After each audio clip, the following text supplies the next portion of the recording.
High বন্ধুরা, NS stock নিউজে আপনাদেরকে স্বাগত। বন্ধুরা, নিয়ে চলে এলাম তোমার জন্য আবার ডেইলি আপডেট। বন্ধুরা, এখন যে বিষয়গুলো নিয়ে তোমাদের সঙ্গে আলোচনা করব সেটা হলো যে ইস্টবেঙ্গলে কিন্তু রাইট ব্যাক একটা কনফার্মের পথেই বলা যায়। সেই রাইট ব্যাকটাকে সেটা নিয়ে যেমন আলোচনা করব, এছাড়া ইস্টবেঙ্গলে কিন্তু স্ট্রাইকার পজিশনের প্লেয়ারও প্রায় অলমোস্ট ডিল ডানের পথে, সেটাও কে। এইসব বিষয়গুলো নিয়েই আলোচনা করব। অবশ্যই কিন্তু ভিডিওটা তোমরা শেষ পর্যন্ত দেখো। আর যারা চ্যানেলে প্রথমবার এসছো তারা কিন্তু অবশ্যই চ্যানেলটা সাবস্ক্রাইব করে নিও, আর লাইক কমেন্ট শেয়ার করতে একদমই ভুলো না, কারণ আপনার একটা লাইক, একটা কমেন্ট, একটা শেয়ার পরবর্তী ভিডিও করতে আগ্রহ করে তুলবে। তাই এবার আসি মূল আলোচনায়। প্রথমত তোমাদেরকে যে আপডেটটা দেব সেটা হলো স্ট্রাইকার পজিশনের প্লেয়ারকে নিয়ে। 34 বছর বয়সী জাপানিজ স্ট্রাইকার পজিশনের প্লেয়ার, তিনি হলেন হিরোশি ইবোসুকু। এই হিরোশি ইবোসুকু, যিনি কিন্তু জাপানের সেন্টার ফরওয়ার্ডের প্লেয়ার এবং box to box striker, market value 1.6 crore টাকা। বর্তমানে তিনি কিন্তু পুরোপুরিভাবে ফ্রি প্লেয়ার রয়েছে। এই প্লেয়ারটির সঙ্গে ইস্টবেঙ্গল কিন্তু কথাবার্তা চালাচ্ছে বলেই সব জায়গা থেকেই কিন্তু আমরা খবর পাচ্ছি। এই প্লেয়ারটি কিন্তু এই লিগে যেমন খেলেছে জেমি ম্যাকলারেন কামিংসদের বিরুদ্ধে, তেমনই কিন্তু লা লিগা জিরোনা এফসিতে খেলার অভিজ্ঞতা তার মধ্যে রয়েছে, যেটা কিন্তু আমরা সবাই জানি যে স্প্যানিশের একটা টপ ডিভিশন লিগের মধ্যে একটা, মানে টপ ক্লাবের মধ্যে একটি ক্লাব এই জিরোনা এফসি।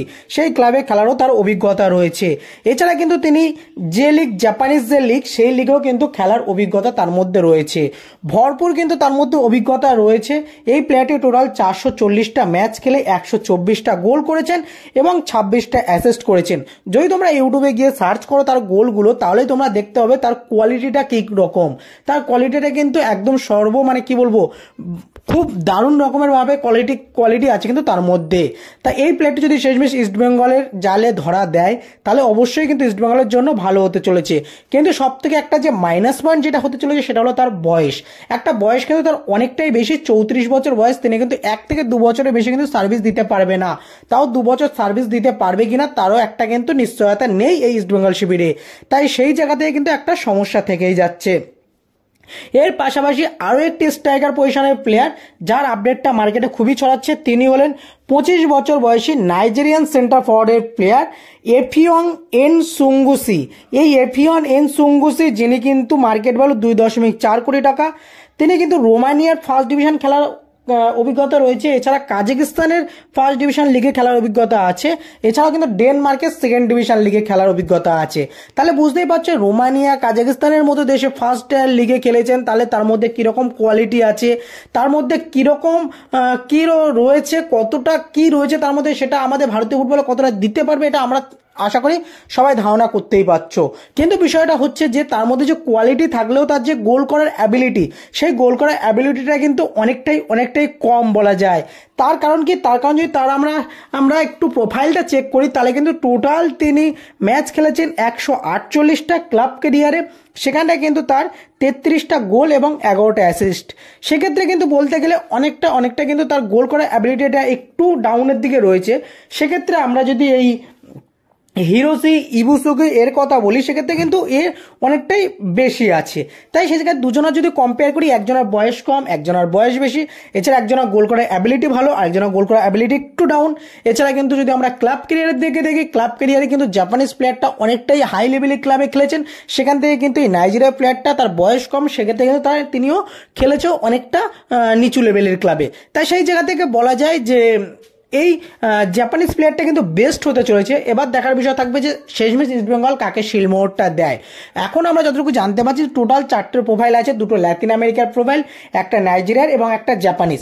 সেখান থেকে কিন্তু সব থেকে বেশি জাপানিজ প্লেয়ার তিনি কিন্তু এগিয়ে আছে, এমনটাই কিন্তু আমরা জানতে পারছি এবং বর্তমান পত্রিকায় কিন্তু এরকমটাই জানানো হয়েছে। এর পাশাপাশি যদি আমরা একটু রাইট ব্যাকের দিকে চলে আসি, তাহলে রাইট ব্যাকও বলা যায় যে অলমোস্টের পথে কিন্তু ইস্টবেঙ্গলে চলে এসছে। অনেক দিন আগে থেকে অনেক রকম চ্যানেলে তোমরা অনেক রকম আপডেট শুনেছো, কিন্তু অ্যাটলিস্ট আজকে একটু আগের পাওয়া যে আপডেটটা তোমাদেরকে আমি জানাতে চলেছি, তিনি হলেন 34 বছর বয়সী রাইট ব্যাক পজিশনের প্লেয়ার রাহুল ভেকে। এই রাহুল ভেকে 1.2 কোটি টাকার মার্কেট ভ্যালু। রাইট ব্যাকের পাশাপাশি তিনি সেন্টার ব্যাক পজিশনেও খেলতে পারেন। তার সঙ্গে কিন্তু ব্যাঙ্গালোর এফসির চুক্তি রয়েছেন 2026 সাল পর্যন্ত। কিন্তু বিষয়টা এখন হচ্ছে ট্রান্সফার উইন্ডো তো ক্লোজ হয়ে গেছে, তাহলে কিভাবে নেবে তোমাদের অনেকের প্রশ্ন থাকতে পারে। দেখো, ট্রান্সফার উইন্ডো ক্লোজ হয়ে গেলেও প্লেয়ার আনা যায়, সেক্ষেত্রে টেবিলের তলা থেকে কিন্তু অনেক রকমের ট্রান্সফার ফি চলে যায়, সেখান থেকে প্লেয়ার টার্মিনেট করে দেয় ক্লাব, তারপরে কিন্তু তারা যে ক্লাবে জয়েন করতে চায় সেই ক্লাবে জয়েন করতে পারে। তো সেরকমটাই কিন্তু হতে চলেছে এই রাহুল বেকের সঙ্গে, এমনটাই কিন্তু আমরা আপডেট পাচ্ছি। রাহুল বেকের সঙ্গে কিন্তু প্রায় কথাবার্তা চুক্তিপত্র কনফার্ম করে নিতে চলেছে ইস্টবেঙ্গল শিবির, এরকমটা কিন্তু আমরা জানতে পারছি। এবার যদি অ্যাটলিস্ট যদি শেষ পর্যন্ত না হয় তাহলে কিন্তু ব্যাকআপ অপশন হিসাবে নিখিল পূজারীর নামও কিন্তু ভেবে রাখা হচ্ছে এবং নিখিল পূজারীর সঙ্গেও কিন্তু সেরকমভাবেই কথাবার্তাটা চালাচ্ছে। যদি কোনো কারণে রাহুল বেকে শেষমেশ না হয় তাহলে কিন্তু আমরা নিখিল পূজারীকে দেখতে চলেছি।